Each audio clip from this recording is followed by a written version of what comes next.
우리는 인생을 살아가면서 굉장히 많은 경험들을 합니다. 이렇게 굉장히 하루를 살아가면서도 많은 일들이 있죠. 지금 2시 2분인데 오늘 주일 이렇게 오늘 이 시간까지 오면서도 우리는 많은 사람을 만났고 그리고 많은 이야기를 했고 또 여러 일들을 경험을 했습니다. 그런데 그런 일들을 우리가 다 일일이 기억하면서 살기란 쉽지 않습니다. 당장 지난주, 지지난주 주일날 우리가 어떠한 삶을 살았는지 기억하려면 한참 또 고민해야 하고요. 또 지지난주 말씀이 뭐였을까? 설교 본문이나 또 제목이나 내용 같은 것도 저도 잘 기억이 안 나요. 여러분 오죽하시겠습니까? 근데 이제 제가 우연히 TV를 보다가 봤는데 그 요즘 많이 하는 수사 기법 중에 최면 수사라고 있대요. 그래서 이게 최면술이라고 하는 게 어떻게 보면 되게 황당한 거잖아요. 이렇게 레드썬 해가지고 이렇게 뭔가 이렇게 무의식 속에서 막 끄집어내고 그래서 그걸로 수사를 한다? 이게 말이 될까라는 생각을 하면서 그걸 좀 한 20분 정도 주의 깊게 본 적이 있는데 거기서 이제 나오시는 분이 최면 수사를 하시는 분이 말씀을 해주시더라고요. 우리가 최면 수사에 대해서 최면 술에 대해서 굉장히 많은 오해를 갖고 있는데 이것은 무슨 마법 같은 것이 아니다라고 하는 거예요. 그러면서 그 원리를 설명을 하시는데 인간이 하는 모든 행동들은 우리의 이 뇌 속에 이 저장이 된답니다. 그래서 그 무의식 중에 저장이 되는데 여러분 그거 아시죠? 인간은 평생을 살면서 우리의 뇌의 기능의 10%도 쓰지를 못합니다.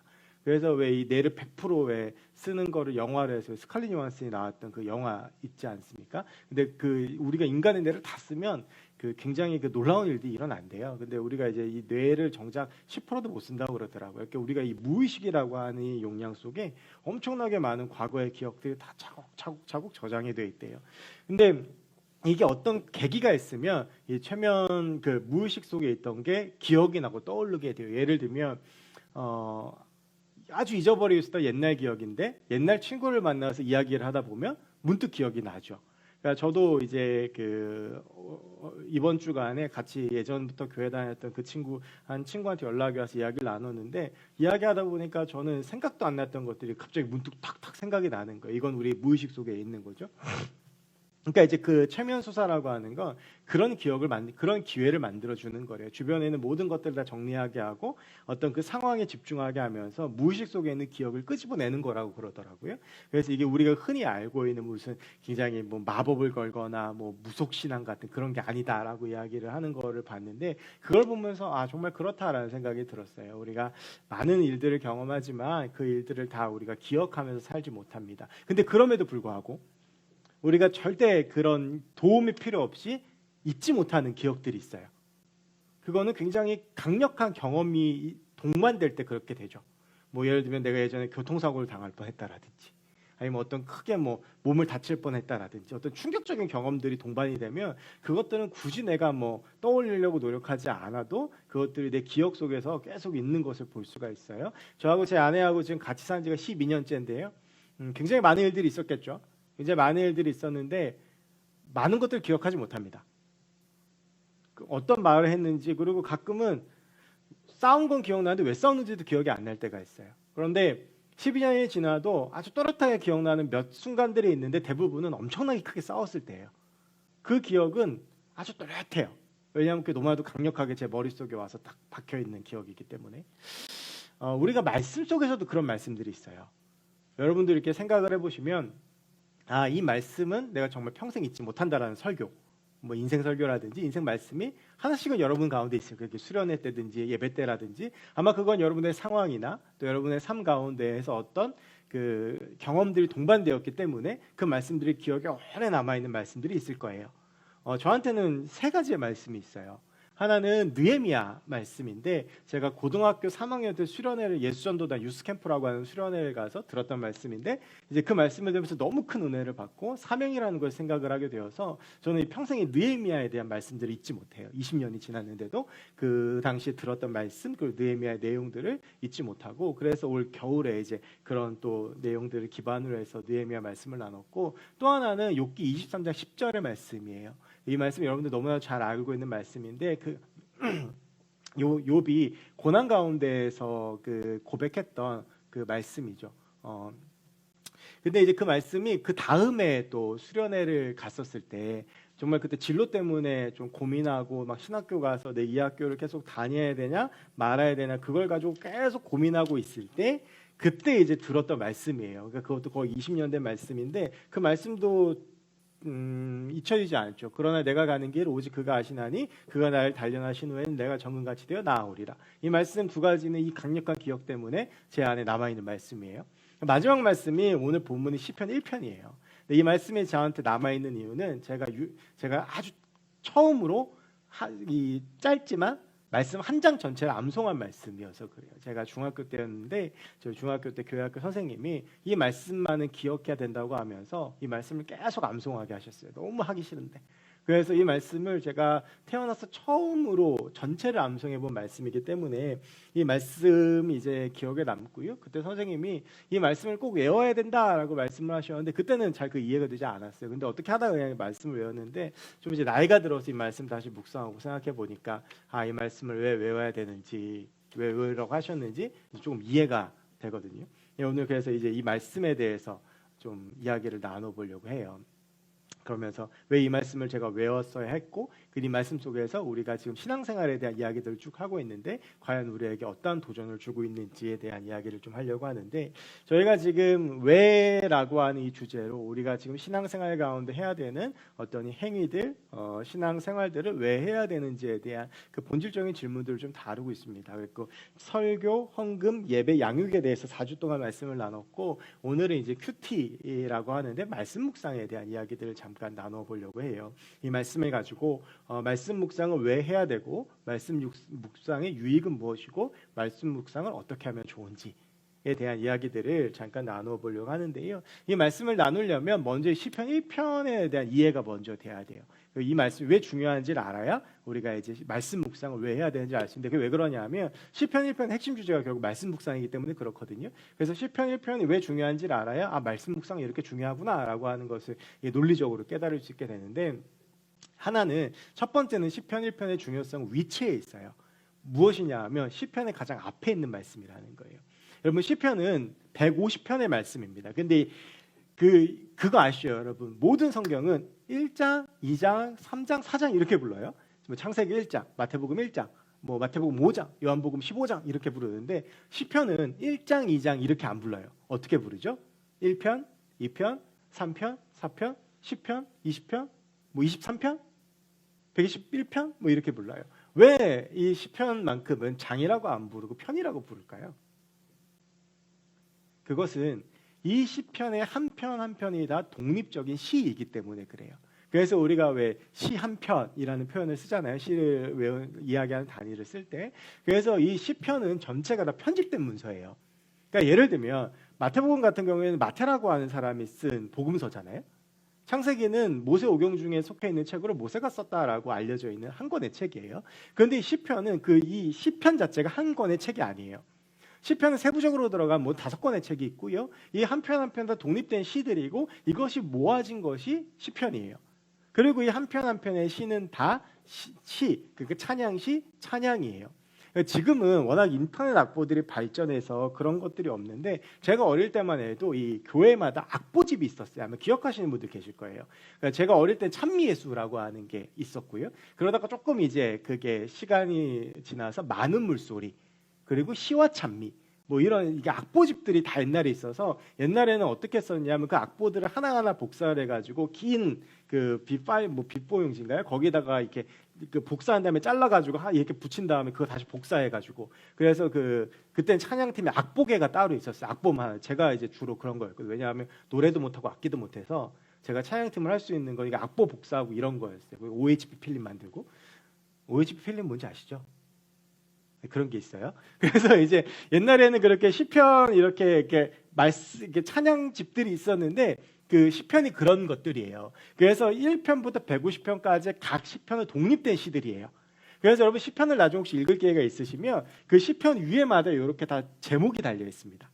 그래서 이게 다윗의 시, 이게 다윗이 지었다라고 하는 시고요. 그리고 이게 어느 상황에서 지었는지 어느 학교, 예를 들면 마스길 이런 게 다 악기거든요. 그래서 어떤 상황이 어떤 학교를 지었는지가 위에 표제로 다 달려 있어요. 그래서 이걸 1편, 2편이라고 부르거든요.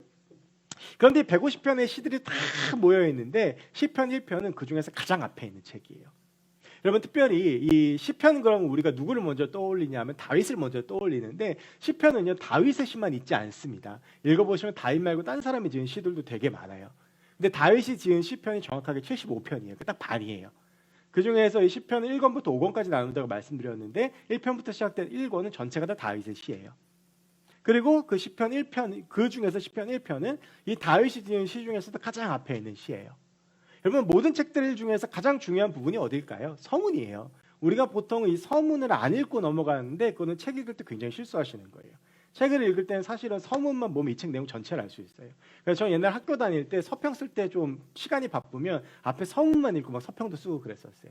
왜냐하면 이 서문에는 이 책에서 무엇을 이야기하고 싶은 것인지, 이 책이 흘러나가고 난 주제가 무엇인지를 담고 있거든요.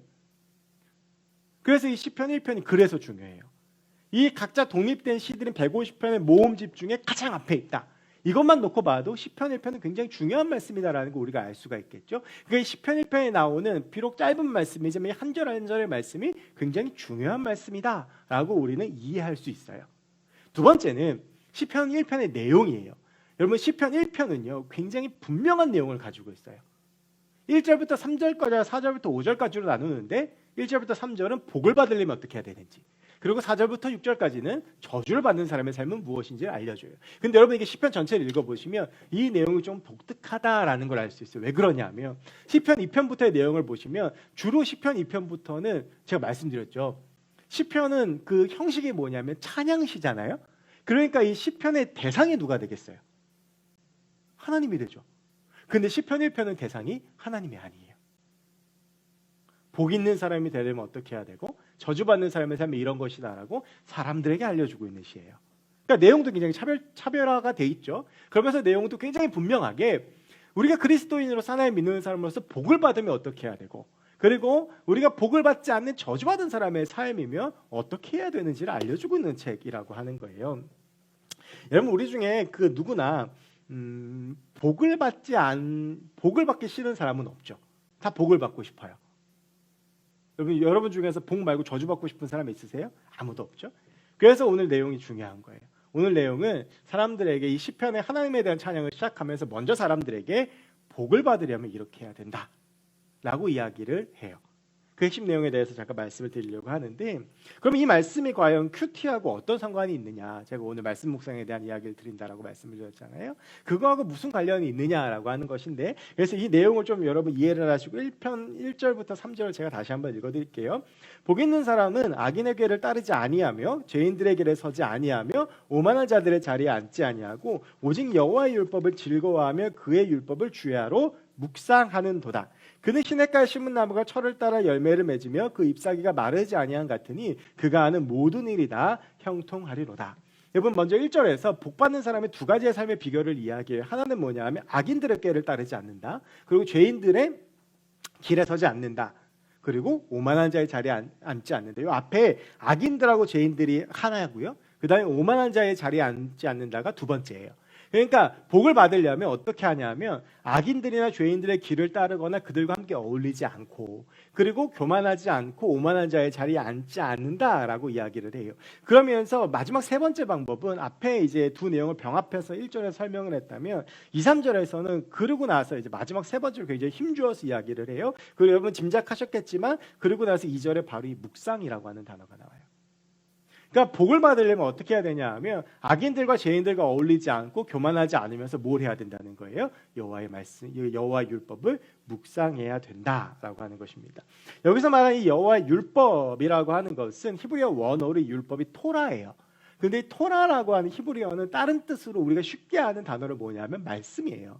그러니까 이 말을 쉽게 말씀드리면 여호와의 말씀을 묵상하는 자는 복이 있다라고 하는 거예요. 그리고 여호와의 말씀을 이렇게 묵상하는 자는 죄인들과 악인들과 어울리지 않고 교만한 자의 자리에 앉지 않는다라고 하는 그 말씀까지도 남아 있는 것이고요. 이렇게 이해하시면 또 좋겠어요.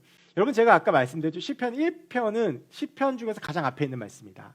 그리고 시편 1편의 독특함은 2편부터는 다 하나님을 대상으로 이야기하는데 시편 1편은 사람들에게 이야기를 한다. 그러면서 뭘 말하고 있냐 하면 여호와의 율법을 주야로 묵상하는 자는 복이 있다라고 하면서 2절부터의 찬양의 시들이 쭉 나와 있다란 말이에요. 그러니까 즉 이 말은 편집자의 의도를 보면 이런 거예요. 이제 이 하나님에 대한 말씀, 하나님에 대한 찬양 시들을 너희가 묵상하며 너희는 복이 있다. 그러니까 그런 마음으로 이 시편을 읽어나가고 묵상해라 라고 하는 뜻으로 시편 1편이 위치하고 있다라고 보시면 좋을 것 같아요. 그러면서 이제 우리가 이제 묵상을 왜 해야 되느냐에 대한 제가 말씀을 드렸어요. 우리가 말씀 묵상을 왜 해야 돼? 쉽게 말해서 큐티를 왜 해야 돼? 이거 왜 하는 거야? 라고 했을 때 이유는 너무나도 명확해요. 우리 말씀 묵상을 왜 하는 거예요? 복 받으려고 하는 거예요. 오늘 성경은 분명히 약속해요. 주야로 여호와의 말씀을 묵상하는 자는 복이 있다. 그래서 여러분 우리가 말씀 묵상을 해야 되는 이유, 우리가 바쁜 상황 속에서도 바쁜 시간 속에서 그것을 쪼개서 하루에 얼마간의 시간이라도 말씀 묵상해야 되는 이유의 가장 근원적인 목적은 오늘 말씀에서 찾을 수 있는 것은 복을 받기 위해서입니다. 이것이 앞서 제기한 여러 가지 질문 중에서 말씀 묵상을 해야 되는 이유에 대한 답이 될 것이에요. 말씀 묵상하는 자는 복을 받습니다. 그러고 나서 이제 여기 이 주제를 가지고 조금 더 깊게 다뤄보려고 하는데요. 그렇다면 말씀 묵상은 무엇인가라고 하는 것이고, 그리고 그렇다면 말씀 묵상하는 자는 무슨 복을 받느냐라고 하는 부분에 대해서 조금 더 깊게 다뤄보려고 해요. 여러분 우리가 말씀 묵상이라고 하는 거 오늘 설교 주제이기도 하지만 흔히 우리가 이 말씀 묵상하는 시간을 뭐라고 말하냐면 큐티라고 이야기를 해요. 여러분 근데 이 큐티가 뭐의 준말인지 아시죠? 큐티는 quiet time의 줄임말이에요. 그러니까 조용한 시간이라고 하는 뜻이에요. 그러니까 조용히 하나님의 말씀을 묵상하는 것, 조용히 하나님의 말씀을 생각하는 것을 큐티라고 하고, 우리가 이제 이걸 말씀 묵상이라고 하는데요. 시중에 많은 큐티 책들이 나와 있어요. 그래서 저도 큐티 책으로도 말씀 묵상 참 많이 했었는데, 근데 이제 우리가 이 묵상의 본질을 잃어버리면 아무리 좋은 큐티 책을 가지고 큐티를 해도 사실은 그 말씀 묵상의 참된 그 의미를 찾기가 어렵습니다. 그저 큐티책에 있는 내용을 읽고 질문에 답하는 것만으로는 말씀을 묵상했다라고 할 수 없어요. 성경 말씀을 묵상하거나 마찬가지로. 그렇다면 묵상이라는 것이 무엇이냐? 그럼 오늘 본문 2절에 나오는 묵상이라고 이 단어를 추적해 보면 묵상이 뭔지를 알 수가 있어요. 여러분 이 묵상이라고 하는 말의 히브리어 원어가 하가라고 하는 뜻이에요. 근데 이 하가라고 하는 히브리어의 원래 뜻은 뭐냐 하면 중얼거리다라고 하는 뜻이에요. 근데 이제 이게 원래 중얼거리다라고 하는 이 뜻인데 오늘 시편 기자가 묵상이라고 하는 말에다가 이 말을 쓰거든요. 제가 처음에 이 말씀을 보면서 좀 이해가 안 됐어요. 그러니까 이 말씀을 아까 토라라는 단어와 하가라는 단어를 풀어서 이 문장 2절을 설명하면 이렇게 돼요. 오직 여호와의 말씀을 즐거워하여 그의 말씀을 밤낮으로 중얼거리는 도다. 이게 이제 2절 말씀을 그 원어를 풀면 이렇게 되는 거예요. 그러니까 묵상의 중얼거림인데 저는 이걸 왜 중얼거림이라는 단어인 하가라는 말을 썼을까라는 그 의문이 들었었어요. 그래서 제가 이 중얼거림의 정확한 뜻이 뭐지? 대충은 알고 있는데 국어사전을 찾아봤더니 이렇게 돼 있어요. 남이 알아듣지 못할 정도의 작고 낮은 목소리로 혼잣말을 자꾸 하다. 그러니까 말씀 묵상은 뭐냐면 이 말씀을 주변에 들리지 않게 혼자서 자꾸 되뇌이는 것, 혼자서 자꾸 말하는 거, 이게 말씀 묵상이라는 거예요. 이게 과연 어떤 의미일까? 라는 생각을 제가 하던 차에 제가 이거에 대한 답을 저희 딸을 보면서 찾았어요. 저희 딸이 이번 주 목요일 날 이제 성경고사 대회를 나가거든요. 이제 그 전국 이제 성경고사 대회를 나가는데 그 이제 한 두 달 전부터 이제 공부를 계속해서 이제 노예대하고 이렇게 대회를 나가서 이제 나가는데 이 전국대회 나가려고 그러니까 엄마가 공부를 계속 시키는데 애가 이제 어렵잖아요. 그리고 이게 문제가요. 이게 범위가 제가 봐도 모르겠는 게 되게 많아요. 저도 이제 찾아봐야 되고 그래갖고 몇 번 물어봐야 돼 몰라갖고 망신도 당했거든요. 그러니까 아빠는 그것도 몰라 그래가지고 막 제가 찾아보고 알려주고 그랬는데 얘가 근데 이제 이해가 안 되는데 이제 며칠 안 남았잖아요. 외워야 되는데 이해가 안 되니까 어떻게 하냐 하면 이렇게 문제가 있으면 계속 혼자서 계속 눈을 감고 생각을 해요. 그러면서 중얼거려요. 여러분 우리가 언제 제일 많이 중얼거리는지 아세요? 공부하면서 외울 때 많이 중얼거려요. 그러면서 뭔가 이해가 안 될 때, 그때 계속 혼자 되뇌다 보면 외워지고 그거에 대한 의미를 찾게 되고 이해가 되게 돼요. 여러분 오늘 이 말씀에서 이야기하는 이 묵상이라는 게 바로 이거예요. 말씀 묵상과 말씀 통독의 다른 점은 무엇이냐 하면 말씀 묵상은 이 말씀 한 절이라도 내가 완전히 이해하고 이 말씀이 완전히 내 안에 들어올 때까지 계속 되뇌이고 생각하면서 이 말씀 속으로 들어가는 것, 바로 이것이 하가라는 의미가 쓰여진 묵상이라는 단어예요. 그래서 이 하가라는 말에 또 다른 의미들을 제가 한번 찾아봤어요. 그랬더니 이 하가라는 말에는 신중히 생각하다, 상상하다, 고민하다, 근심하다 뭐 이런 의미들이 있어요. 제가 제 인생 가운데서 말씀 묵상을 가장 깊게 했을 때가 언제였냐 하면 저희가 신학대학원을 가면 경건학기라는 게 있어요. 경건학기는 전부 다 이제 전원이 기숙사에 들어가야 돼요. 그래서 이제 기숙사에서 공동체 생활을 하게 되고, 그 중에서도 가장 힘든 시간이 무슨 시간이냐 하면 그 2박 3일 동안, 지금은 위치가 바뀐 걸로 아는데 포천 운악산에 있는 은성수도원이라는 곳이 있는데 거기에 2박 3일 동안 들어가요. 그럼 거기서 뭐 하냐면 2박 3일 동안 침묵해야 돼요. 말을 하면 안 돼요. 그리고 말을 하는 거를 이제 걸리면 퇴소를 당해요. 그러면서 뭘 하냐면 2박 3일 동안 개인 숙소에서 정해진 본문을 계속 생각을 해야 돼요. 그 관상기도라고 하는데 그 등장인물이 돼서 계속 되뇌이고 그 말씀을 계속 읽고 하면서 그 말씀 속의 의미들을 찾기 위해서 계속 애써야 되는데, 그러면서 이제 그 말씀에서 전에 제가 흔히 알고 있던 말씀인데 새로운 깨달음과 제 속에 있는 어떤 그런 말씀들을 이해하게 되는 그런 이제 경험들을 했던 기억이 문득 다시 떠오르더라고요. 10여 년이 지났으니까. 여러분, 이게 묵상이라고 하는 것이 그런 것이에요. 그러니까 우리가 쉽게 말하면 이런 거예요. 하나님께 복을 받으려면 묵상을 해야 되는데 그 말씀을 묵상하기 위해서 어떻게 해야 되냐면 하나님의 말씀을 붙잡고 중얼거리고 그 말씀을 끝까지 의지하고 그 말씀을 생각하고 그 말씀을 고민하고 그 말씀 속에 들어가야 된다는 거예요. 말씀을 깊이 있게 다뤄야 된다는 거예요. 그러면 그런 사람들이 복이 있느냐? 이제 이 말씀 묵상에 대해서 이 나머지 두 가지, 이제 조금 더 깊게 들어서 두 가지 이야기를 하면서 이 말씀 묵상이 복이 된 이유에 대해서 좀 설명을 하려고 하는데요. 하나는 그럼 이 말씀 묵상을 하루 중에 언제 해야 되느냐라고 하는 문제거든요. 그러니까 이 문제를 좀 다루면 왜 말씀 묵상이 복이 되고 그 말씀 묵상 왜 필요한지가 좀 이해가 돼요. 여러분, 오늘 이 말씀 2절을 다시 한번 보시면 오직 여호와의 율법을 즐거워하여 그의 율법을 주야로 묵상하는 도다라고 되어져 있죠. 그러니까 말씀 묵상을 언제 하라고 오늘 2절에서 이야기하냐면 주야라고 해요. 여러분, 주야가 무슨 뜻이죠? 밤낮이에요. 이거를 조금 더 쉬운 말로 표현하면 뭘까요? 하루 종일이에요. 그러니까 여호와의 말씀을 어떻게 해야 되냐면 하루 종일 묵상해야 되는 거예요. 여러분, 근데 이게 무서운 말씀이죠. 온종일 여호와의 말씀을 묵상한다? 굉장히 무서운 말씀이에요. 그러면 이거는 그러면 우리가 하루 종일 하나님의 말씀을 계속 중얼거리고 계속 하나님의 말씀을 찾고 그럼 성경만 쳐다보고 있으란 얘기냐? 그 말이 절대 아닐 거예요. 그래서 여기서 말씀 묵상을 언제 해야 되는 시기와 그래야 되는 이유를 우리가 찾을 수가 있는데요. 여러분, 큐티를 하는 가장 좋은 시간이 언제일까요? 여러분, 언제라고 생각하십니까? 일어나자마자예요. 아침 가장 첫 시간. 여러분, 시편에 보면 이 아침에 대해서 굉장히 강조를 해요. 그래서 아침에 주의 인자하심이 새롭다라든지 새벽에 하나님이 도우신다라고 하는 이런 구절들이 쭉 나와요. 그러면 그 예수님께서도 새벽 이른 시간에 하나님과 홀로 독대하시면서 시간을 보내고 말씀을 묵상하고 기도하셨어요.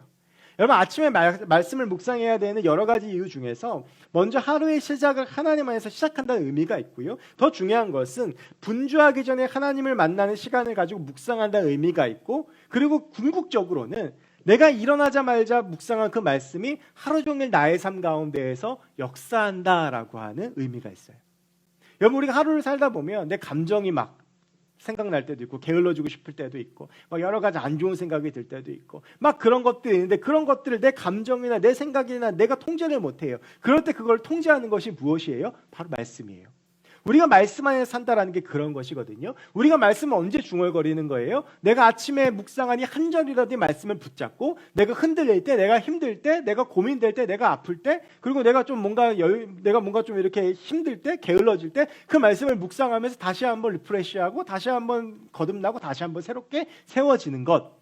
하루 중에서 내가 조금 뭔가 이렇게 어렵고 힘들 때 그 말씀을 묵상하면서 말씀을 중얼거리면서 다시 한번 나의 마음을 새롭게 하는 것, 하나님 안에 들어가려고 애쓰는 것, 바로 그것이 오늘 하루의 나의 삶을 하나님 앞에 드리는 묵상의 의미일 것입니다. 여러분, 성경 중에서 가장 긴 장이요, 시편 119편이에요. 무려 176절의 말씀이 있어요. 근데 176절의 말씀 중에 모든 사람들이 다 아는 정말 중요한 말씀이 어디냐면 105절인데 주의 말씀은 내 발의 등이요 내 길의 빛이니이다 라고 하는 말씀이 있어요. 여러분, 이것이 우리가 말씀 묵상을 해야 되는 이유예요. 우리가 아침에 그 묵상한 말씀이 내 발의 등이 되고 내 길의 빛이 돼서 온종일 나의 머리와 마음에서 나를 지배하고 나를 붙잡고 나의 감정과 생각 그리고 계획과 마음이 말씀 안에 있게 하는 거예요. 여러분, 물론 우리가 직장 다니고 학교 다니고 각자의 삶이 너무나도 바쁜 것을 알고 있습니다. 그래서 아침에 시간 낸다, 아침에 이렇게 시간을 내서 말씀 묵상한다라는 게 진짜 힘든 일이라는 것도 알고 있습니다. 그런데 그 시간을 내는 것에 인생의 성패가 달려있다고 한번 생각해 보세요. 오늘 말씀은 여호와의 말씀을 묵상하는 자는 복이 있고 그 말씀을 주야로 묵상하는 자 하나님께서 복되게 하신다라고 설명하고 있어요. 그러니까 우리가 여호와의 말씀을 묵상을 하고 아침에 그 말씀을 묵상해서 그 말씀 안에 하루를 지내게 되면 그 말씀 가운데에서 살아가는 나에게 하나님께서 복을 주신다고 약속을 하고 있어요.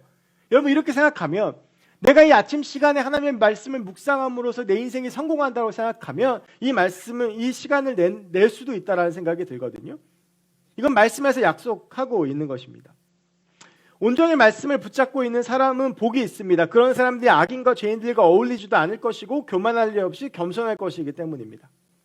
그래서 사실은 말씀 묵상의 가장 좋은 시간은 언제냐면 새벽 기도예요. 근데 우리가 새벽 기도 나오기 어렵잖아요. 그래서 저는 여러분에게 현실적으로 이런 도전을 하고 싶습니다. 여러분 지금보다 아침에 딱 10분만 일찍 일어나시면 어떨까요?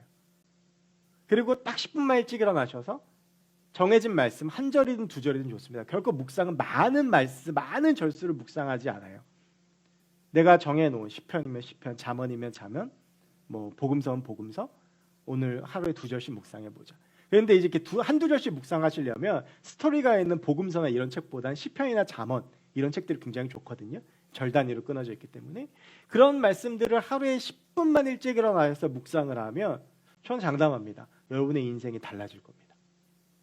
그 말씀을 계속 하루 종일 중얼거리면서 살아가고 그 말씀이 그래서 나의 삶을 지배하면 저는 우리의 삶이 달라질 것이라고 생각을 합니다. 큐티책을 가지고 큐티하시는 분들도 마찬가지예요.